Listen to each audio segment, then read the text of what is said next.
It's a good end to the season, right? There's plenty for Arsenal to be looking forward to, and yet anger is being spread around. We're going to talk about that and some more in today's Arsenal News Show.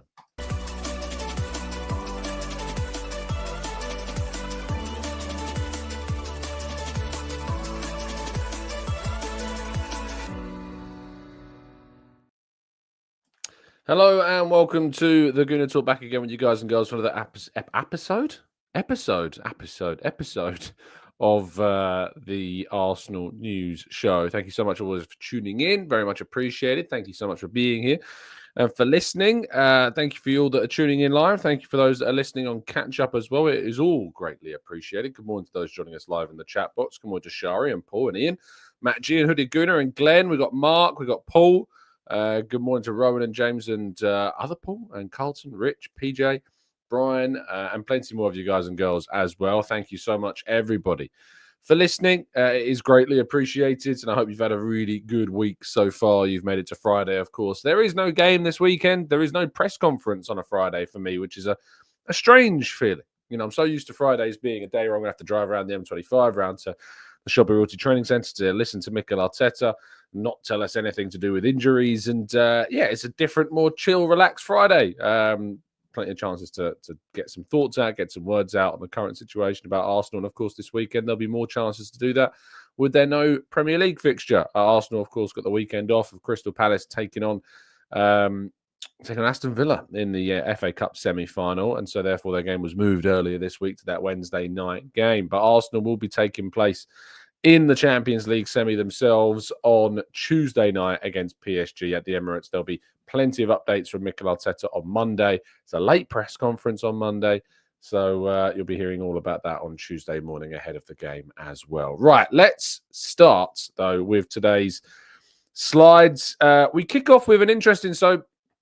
I often look down the Gunners Reddit feed just to kind of get some inspiration around some stories and see if there's anything that I've missed throughout the course of the day, because it's obviously very important, I think, at times to try and catch up, because sometimes it is impossible to kind of keep across everything. And that's why so often I'll get people in the chat box saying, Tom, you didn't talk about this, you didn't talk about this. And, you know, it's impossible while having a 9-to-5 job and a family and other interests to be able to do that. But looking through that Reddit post yesterday, I stumbled upon this graphic, which I know is really difficult to see, and I'm going to zoom in for you in a second as well, so don't worry. But this graphic shows the creative passing and the deep line playmaking of players in Europe's top 5 leagues that have played at least 1,000 minutes of football in their respective league.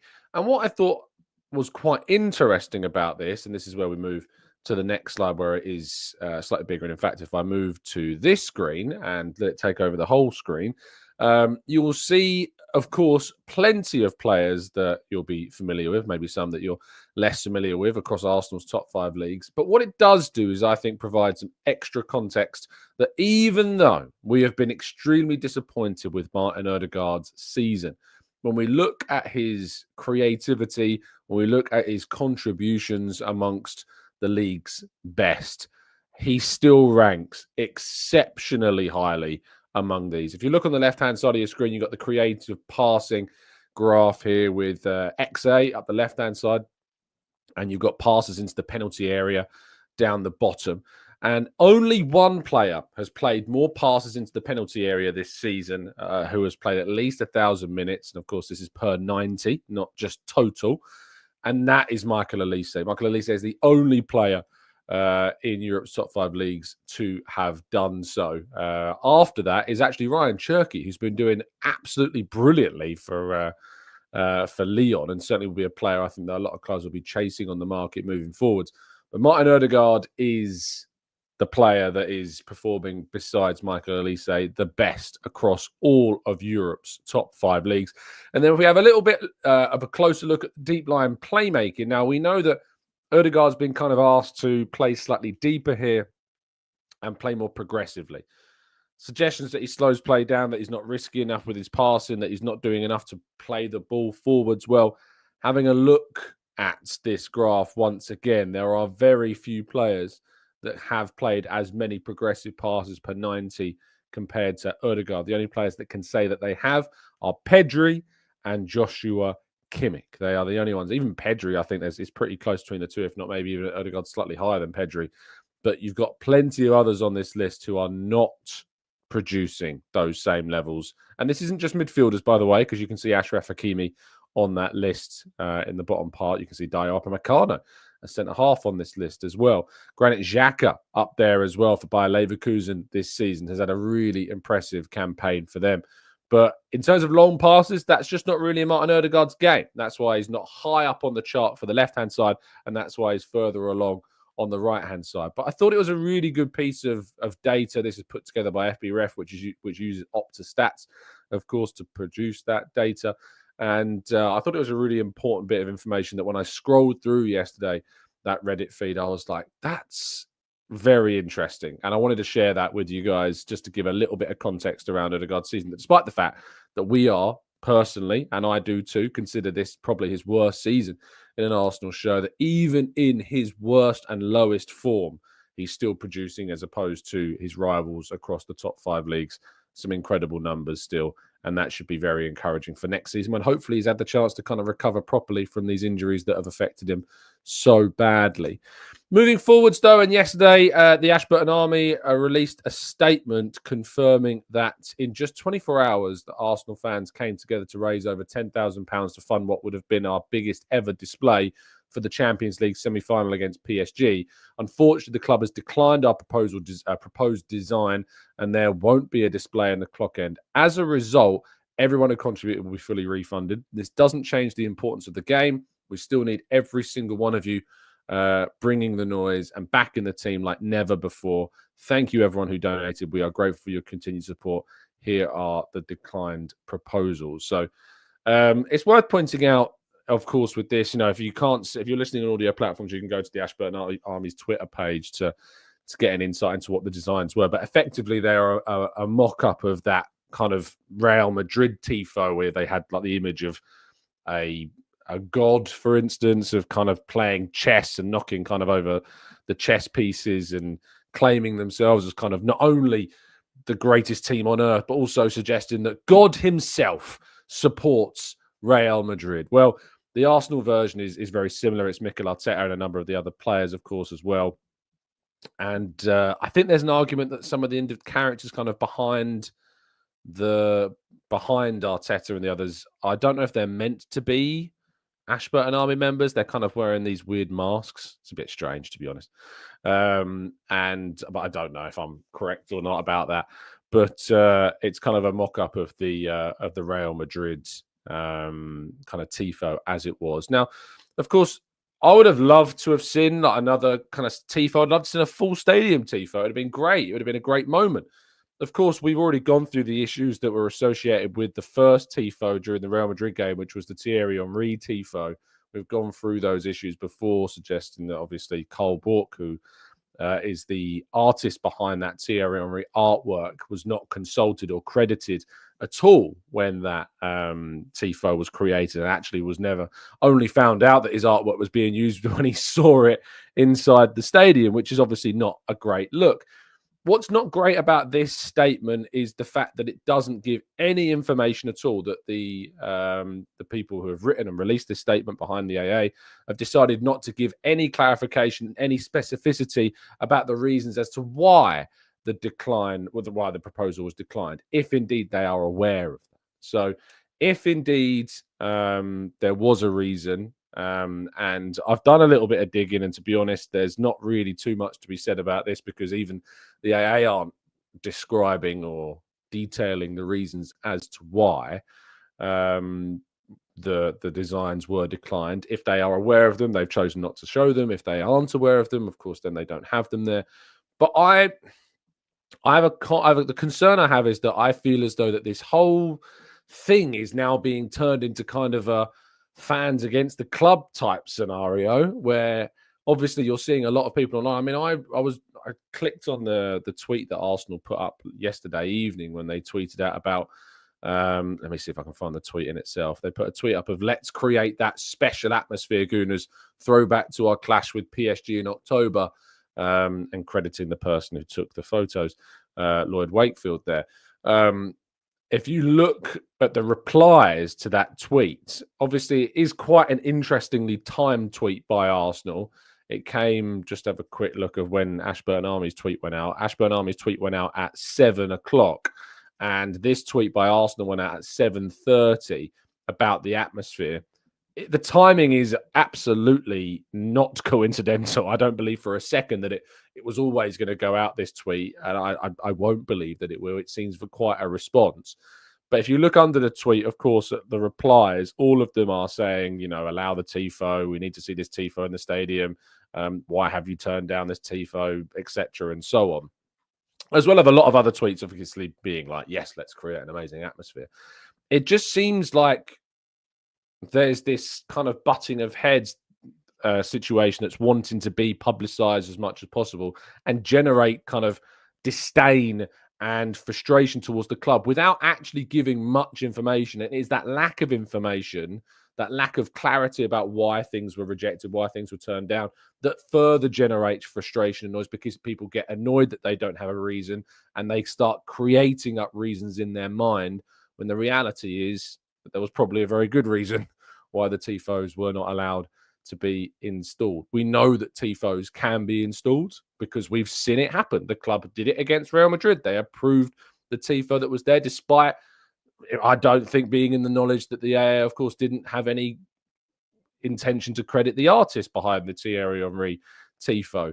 We see Tifos in the stadium all the time. Tifos are very, very regular in the stadium. It's not like we never do them. And from a personal point of view, I love the red and white kind of Tifo that goes around the whole stadium, where we have the individual kind of bits of plastic showing the red and white.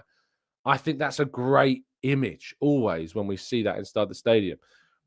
While it would have been cool to have another Tifo, I don't know if I particularly like the ones that were proposed here, but while it would have been great to have Tifos in the ground again, it's not going to take anything away from the atmosphere. It's not going to take anything away from the noise, the generation of the drama that we're going to see on Tuesday night. It's going to be a great night. If the Thierry Henry Tifo was not there against Real Madrid, would it have taken anything away from the atmosphere inside the ground? No, I don't think so.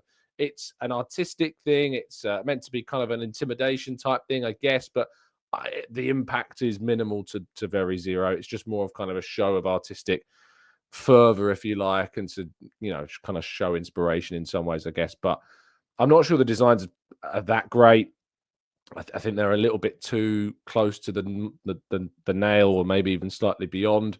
Can you imagine if we'd have mocked Real Madrid's Tifo and then gone and lost to PSG? It's not a particularly great look, to be fair.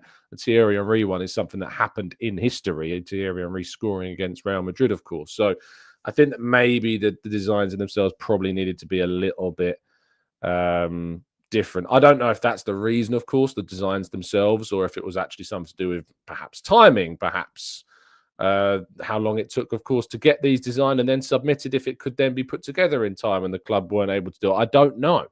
But yeah, it's difficult to kind of look at that and think, this is only going to generate division. This is only going to generate anger. And I feel like there's being information withheld that's probably really important, that probably doesn't serve the aim to maybe devise. But we move on. And Patrick says, ridiculous that Tifo should go through a bureaucratic process. Why is it ridiculous? Can you imagine if you didn't have to go through any kind of process to submit a Tifo for the stadium? Can you imagine what type of artwork we could see? What type of things could be put up if you didn't have a process to approve them? Can you imagine the type of things that could be put up? I think that's a little bit naive, Patrick, to be honest. And Sean says that Red Action have said that it was to do with the timing. So there's nothing, of course, in this statement here that suggests it's to do with timing. And if Red Action are suggesting that that is indeed the case, then I'm seeing if I can find a tweet from them. Let me see if I can find a tweet from Red Action. What is their Twitter account, Red Action? I've just typed it in and it's not coming up. Let me see if I can find it elsewhere. Red Action Arsenal. Let me know if you know what it is, and I'll search it up. But at the moment, I'm struggling to find it. But yes, that's kind of where that is. So there you go.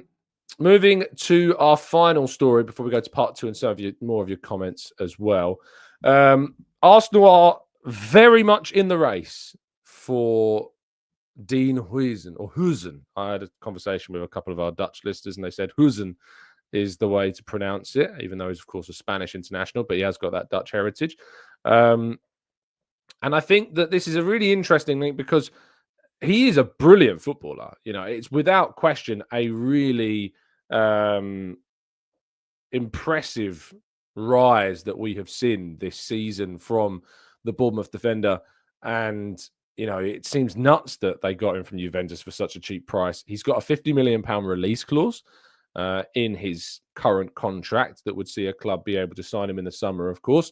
19 years of age, already really impressing, not just at Premier League level, but on the international level as well. And Arsenal are considered to be very much a prospective club for his signature. Now, does this make sense for Arsenal? They've got Gabriel, they've got Saliba, but they are going to start the majority of games when they play.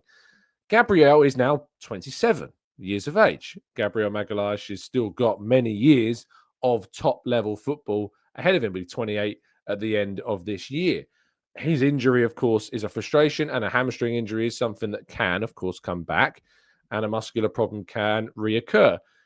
If Arsenal were to land Dean Huijsen, for me, it would be one of the biggest defensive coups Arsenal could pull off. Being able to convince a player that not only, of course, that you're going to get minutes, but you're going to have to deal with the fact that Gabriel and Saliba are the established partnership, and for him to then turn down other clubs who could even give him more game time, it would represent a massive coup by the club to be able to do that for me. So I sincerely hope that this does happen. Arsenal would be signing an excellent young defender who would not only be able to cover for Saliba and Gabriel, but potentially even compete for a place in the squad. But he's a very, very impressive player, and one who I think obviously is going to move this summer. I think it goes beyond all reasonable doubt that he's going to go. He can play right side centre-half. He can play left side centre-half. I think he is right-footed, but has played so much on the left-hand side for Bournemouth and used his left foot so much that you wouldn't even know.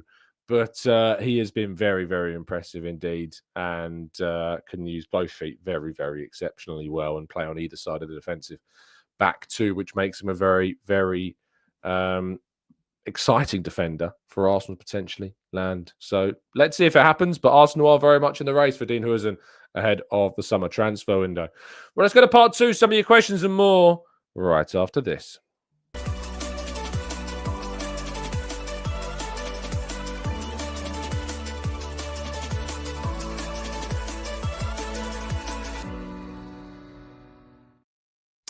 Okay, this is part 2 of the show where for the next 15 minutes or so, we'll be tackling some of your questions in the chat box.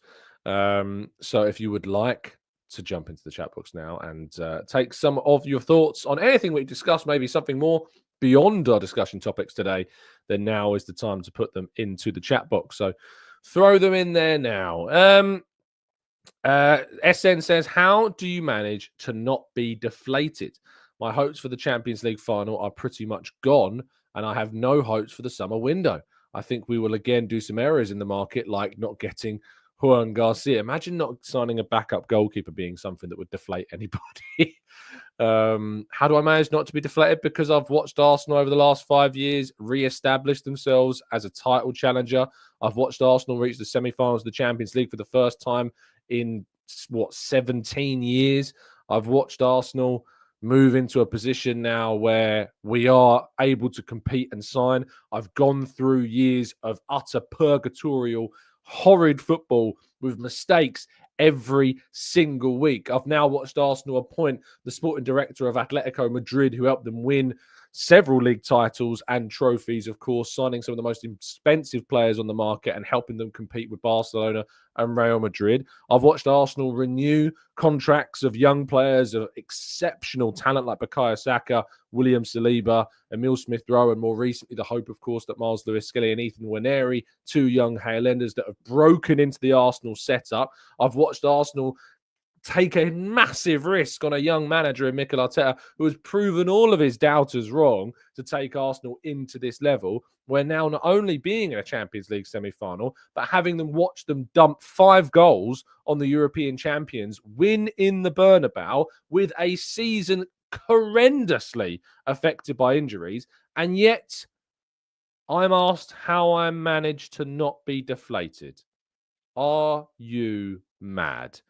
Anyway, moving to other questions. JD says it makes perfect sense to sign Dean Huijsen rather than strengthen our weakest area forwards. He'd rather spend 80 million on defenders. Phase 5 of Arteta ball. We're playing a back 4 with 4 centre halves and a midfield trio of 3 defensive midfielders. I mean, JD, I think a little bit off the mark there. Obviously, we all know that Arsenal's priority during this transfer window is a centre forward. But even after that little monologue there, we still have people like JD bringing down the pessimism in the chat. Raj says, Partey do incredible if it happens. Let's see us show some excitement. Andy says, I think they're smart and only planning on Huijsen if Gabriel Saliba was to leave for £70 million. Raj also says we need to stop with all this negative. It is mad how negative some people are even today. Arsenal sitting in a Champions League semi-final, battered Real Madrid, and still people are being miserable. I wouldn't want to be them. PJ says, Tom, how would you rank our transfer window, hypothetically, of course, if we were to renew Saka and Gabby and Saliba's contracts, sign Gyökeres, Zubimendi, Huijsen and Nico Williams, and sign a contract for Nwaneri and Miles? I mean, you're getting pretty close to perfect, aren't you, PJ? You've signed a striker that is, yes, comes with risk. Who doesn't? But of course, has been one of the most prolific goal scorers on the planet in the last 2 years. Zubimendi is probably the best number 6 that you could sign on the market. And Huijsen is probably the best number 4 that you could sign, period, at that age group. Brilliant player. Renewing Saka, Gabby, and Saliba, my goodness me. And then you add Nico Williams. I mean, you'd be getting pretty close to a 9 or a 10, wouldn't you? That's a pretty dream window for Arsenal. If not, it already is. Ashley says, Berta and Arteta thinking, why put pressure on me with a new league where I can underpin the midfield with Partey, no transfer, 1 year of wages. We must be ready from the first game with Virgil and Salah staying and Rodri also back for City. Irving says, we need far more than a centre forward in attack. At a minimum, we need a big upgrade on the left wing as well. Wrath of Aries says, is there a future where your career as a journalist takes up so much of your time that the channel might need an additional host or less shows? Man, who knows what the future holds? I have no idea. So far, I've been able to rise through the last 5 years into places I never thought I would be. Sitting in the Bernabeu press box, getting annoyed that there's no replay televisions. Going to the Etihad, going to Old Trafford, going to Anfield, now in the Champions League semi-finals, and yet we still do shows every single day. So this channel is incredibly important to me. This community is incredibly important to me. And I feel as though it's a feedback thing. I feel this channel makes my work better. I feel like my work makes this better. I feel it is a positive feedback for both elements. I think that my work and the articles I write really benefit from having this source of discussion, this inspiration of content for me. We have talks and it inspires articles that I write, which help, of course, where I work. So I don't foresee that right now. And I'm so much of a control freak, I could never, ever see me getting an extra host, to be honest. Certainly, there may be times where I can't do a show. That has happened. Still pretty rarely. So, yeah, it is what it is. AB says the masks are from Money Heist. I think I recognize that, but I just don't know who they're meant to be, though, on that Tifo. And he says, we drew against Everton and Fulham and still beat Madrid. I'd also not be dying to beat a Palace side with the Champions League pretty much insured. Silent Spotlight says, I assume that there was an understanding between the clubs that Sesko would join in 2025. Do you think that such an understanding exists? Do you feel that we may have had our head turned by Gyökeres? That's never been an understanding. There's never been an understanding that Arsenal and Sesko will unite in the summer of 25. The only understanding that there is a gentleman's agreement between Sesko and Leipzig that if a team of a certain standing comes in, they will listen to offers. They will be open discussions. They're not going to say he's not for sale.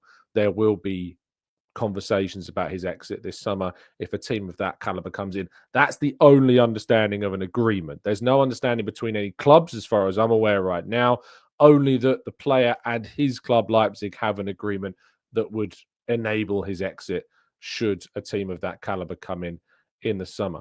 Adwet says, what are your thoughts on Juan Garcia? Do you think the player of his quality would be okay with being a number 2? So far, all of the indications have been that he would have been open to being Arsenal's competitive number 2. The problem is now is that I think there are potentially some really big clubs that have watched his progression over the last season and the seasons before that, and now see him potentially as a starter, and that may turn his head. So I think the Juan Garcia one is becoming less likely, mainly because of what he is doing himself as a goalkeeper to be rather impressive. Jamsy says, can you sincerely not see why there are some people who are skeptical about the club's actions and intentions? Not saying I agree, but people are basing their fears on what they've seen. But what they've seen, Jamsy, is a constant continuation of Tifos. We've seen Tifos every single week at Arsenal this season. I'm trying to think of a game where we didn't have a Tifo that does adorn some part of the stadium, or at least the flags, if not a Tifo. The club have done loads of work with Tifos and with trying to improve the atmosphere.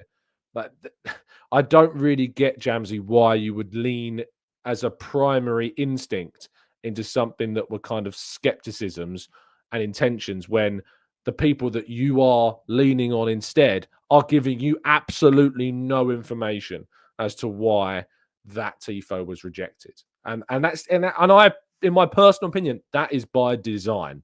It is designed to open the floor to conjecture and speculation and frustration. I think it's designed to do that, in my opinion. Orange Juice says, striker likely to Liverpool. Wirtz seems headed to City. What do you think our title rivals will do in the summer alongside us to go into next season? Yeah, I think Liverpool will be in the market for a striker, of course. They obviously, I think they'll be looking at a new left back and right back as well. And a midfielder they'll be looking at. I think Liverpool will spend a lot of money during this window on a slot. They didn't really spend too much last summer. They've been very fortunate. The majority of their squad has stayed fit, particularly their most important players over the course of this season. And they've managed to keep Salah and Van Dijk for at least another campaign while losing Trent Alexander-Arnold, it seems. But I think that Liverpool will be the biggest threat next season and will be favourites again for the title, especially after their transfer business that they're going to be aiming to achieve. Martin says, Bennett, exactly. So we can't ignore that fans are blinded by wanting shiny new forwards, but if defenders go, they also need replacing. And that was in response to Benny saying potentially Zinni and Kivior could be sold this summer. Yeah, and we will need to sign defenders.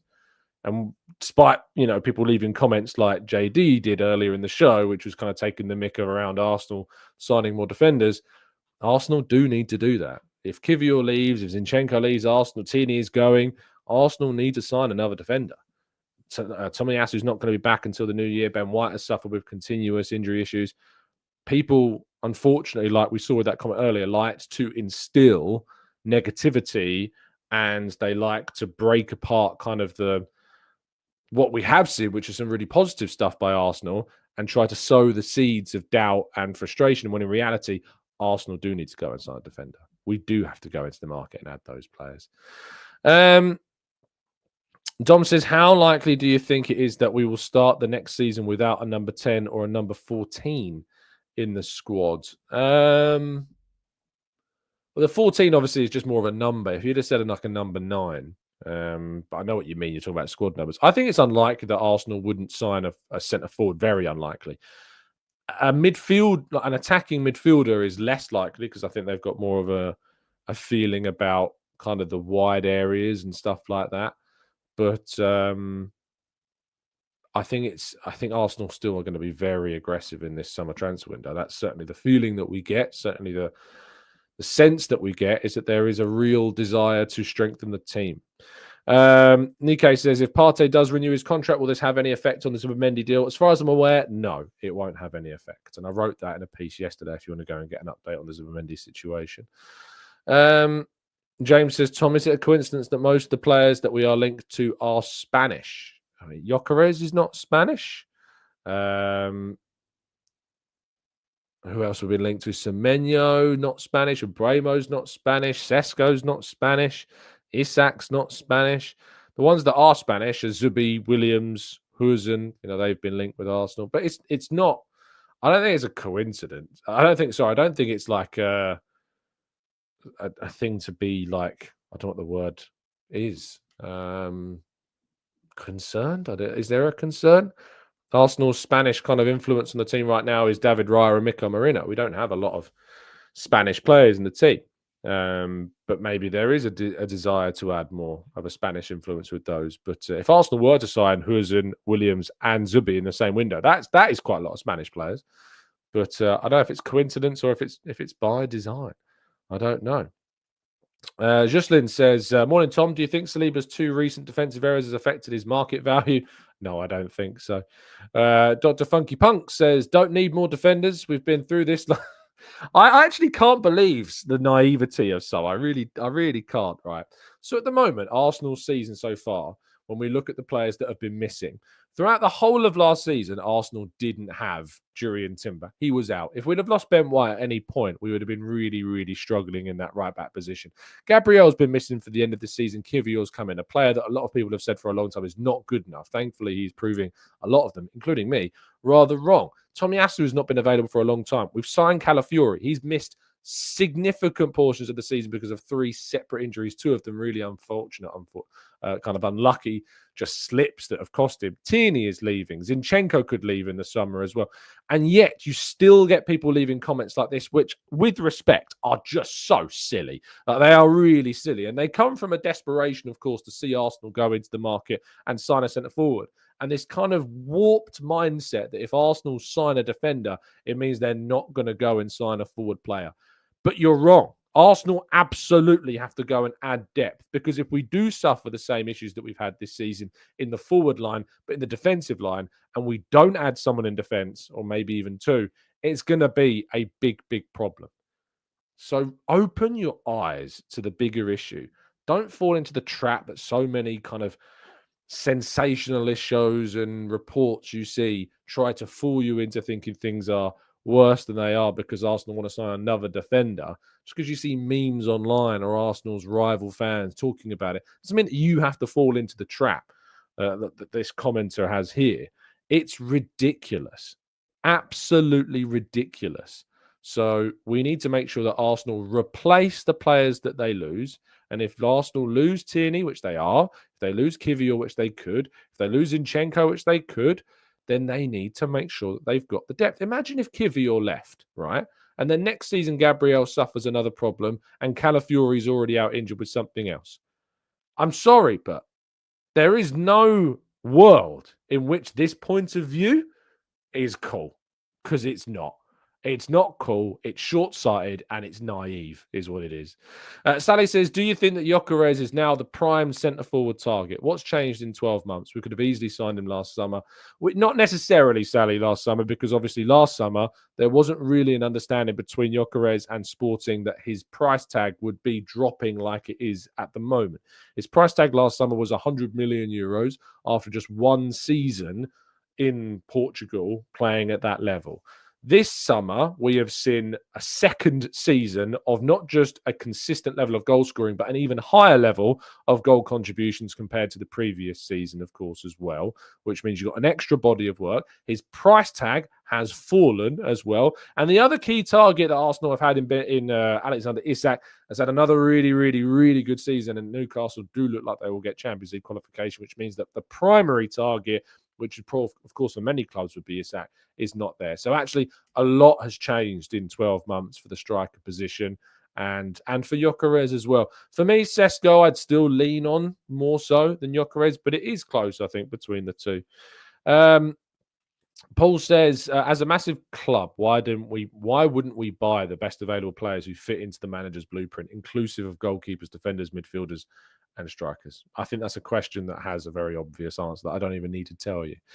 Jamesy says, we saw that in the last summer window and in January, case in point, we signed a centre-back and a left-back and a centre-mid in Sterling when all the eyes knew we needed a forward. How is it sensationalist to fear a repeat of this? Because, of course, it's different this time around. And not only that, but, of course, Arsenal have added those players. But things change every summer, Jamesy. We know that last summer the striker market was not flushed with options. We know that the forwards weren't there. We know that clubs like City and like Liverpool also did not do business. City had to wait until January before they did something. And when they did, they had to spend huge sums of money on Omar Marmoush, way over the odds of what, of course, is a good player, very good player.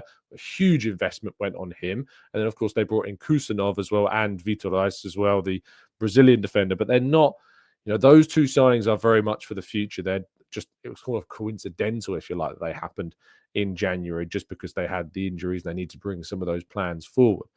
It's not sensationalist to sit here and say that Arsenal, are going to go into the market and be more aggressive than last year, because it just seems a matter of fact. It's really a feeling that we know from Arsenal's forays into the market last summer that it has set Arsenal up in a really positive way moving forward. We know that the finances are in a much healthier position. We know that from the record broadcast revenue that we brought in. We know that from the continuation of our financial reports moving in a positive direction. We know that, of course, from the Arsenal sales that we made last summer of Nketiah and Ramsdale and Smith Rowe.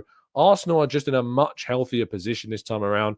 And I think that Mikel Arteta is kind of in a position where he's like, we have to go for it. And they've done that also by showing you by appointing Andrea Berta and not perhaps moving on to appoint Jason Ato, that there is a real ambition here to do something big. So you should be encouraged by a lot of what we've seen. Yes, with levels of cautiousness, for sure. I'm not saying to just throw caution to the wind, but I think that to turn around and say that it's ridiculous that Arsenal might go out and sign a defender this summer is nuts, because if you haven't learned anything from this season, I don't know what to tell you. This has been the worst season when it comes to injuries, the worst season when it comes to exposing depth in multiple positions, and yet still people are panicking Arsenal might sign a defender. I find that absolutely nuts. Absolutely nuts. Patrick says Tierney is a fantastic player and selling him means we have to sign a replacement. I haven't been happy with the limited minutes he's got this season when he's been easily available. I mean, Patrick, I'm fine, because I have 3 words for you: Miles, Lewis, Skelly. So I'm fine with the minutes that Tierney's got. I'm fine with Tierney leaving. We have got a better player in Miles Lewis Skelly coming through, and he's only 18. So I'm fine with that. Cass says, regarding the striker situation, do you think 2 will be bought? No, I don't. I don't think we'll sign 2 strikers. You still have Kai Havertz here. We still have Gabriel Jesus coming back at the end of the year. Arsenal, I'd be very surprised if they signed 2 strikers. I just don't think that will happen.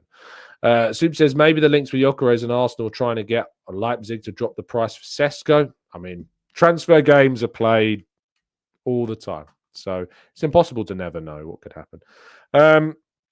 Lando says, Tom, could you please wish my wonderful wife a happy 40th birthday? Of course, Lando.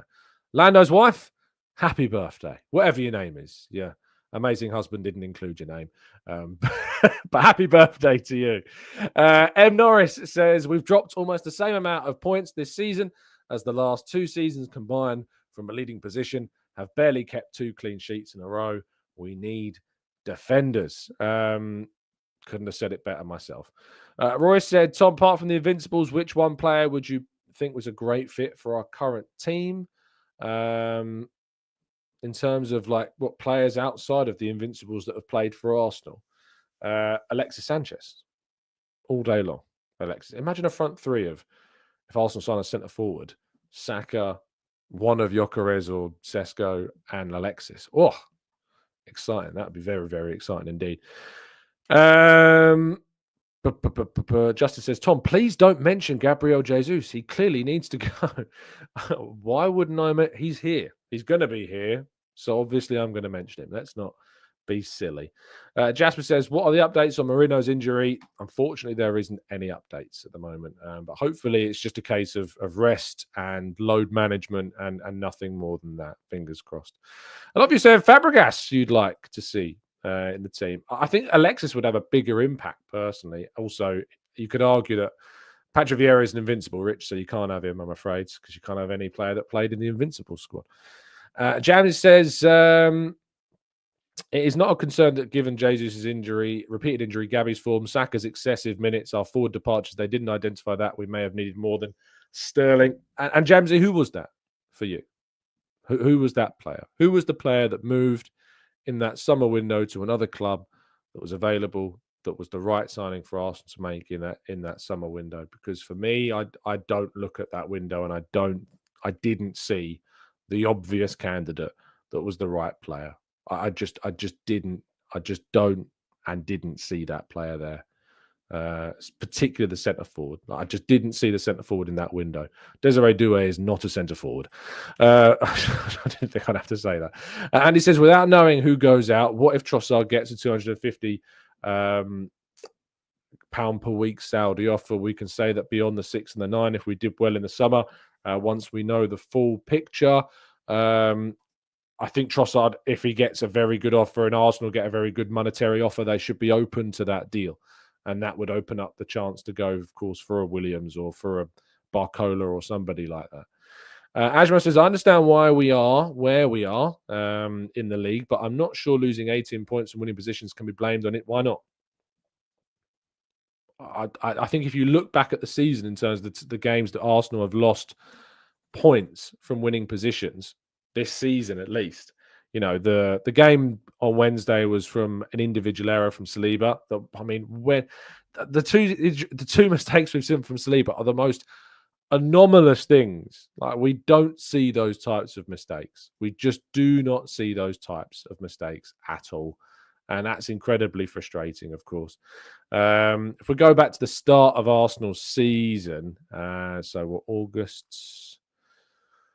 August 2024, if this thing loads up for me. Here we go. So we beat Wolves, we beat Villa away, Brighton at home, red card to Declan Rice.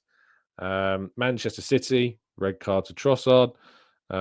We go to, what was the next game we dropped points? Liverpool at home, Van Dijk red card, arguably a foul by Konate and Martinelli in the box. Ridiculous reason to rule out the goal right at the end of the game. That's just 3 in one game. Newcastle away, well, we just lost that. It was terrible that day. Arsenal Chelsea, we didn't play well that game, to be fair. I mean, we got a goal lead and then we that far from being onside with the Havertz goal, and we should probably close down Neto for the shot that he has on the day. Scroll down a little bit more. Fulham away. Partey misses that header from like a yard out, and then of course the goal that's ruled out for offside at the end again. Very frustrating. We actually didn't go a goal down in that game. We didn't go a goal in front. We actually were behind in that game and had to come from behind to get those points. Brighton away, 1-0 up. The worst penalty decision I've ever seen in my entire life, until Everton away. Miles Lewis-Skelly doesn't foul. Was it Harrison in the box? Penalty given. So that's 4 more points given by BS penalties. The Aston Villa home game was a bad one. Not going to dress that one up. We shouldn't have dropped those points. We were 2-0 up. You shouldn't drop those points at 2-0 up. Where else did we drop points from a winning position? Man United. We were 1-0 up in that game. No, we weren't 1-0 up in that game. We had to come from behind in that game. But you get what I mean. Like, there's so many examples of where we have dropped points, but you look at the absolute awfulness of those games that have happened. Some of them happened when we were missing some massive players that I imagine if were available for us, we would have been much more comfortable as well. So for me, I'm not really that fussed. Yes, it's something to think about. Yes, it's something that we have to be cautious of. But next season, I expect the squad to be in a very, very different place. And I sincerely hope that while bad luck has kind of run its course this season, but we will have to wait and see. Martin says the only forwards that left were Nketiah and Nelson, who everyone thought should go. Sterling was a punt that hasn't worked out, but his stats last season pointed to it being worth a punt. I mean, it was a case of Sterling over nobody. I think I'd probably rather have kept Nelson, but he asked to go, as far as I'm aware. That's what my information was, that he asked to get that move to Fulham.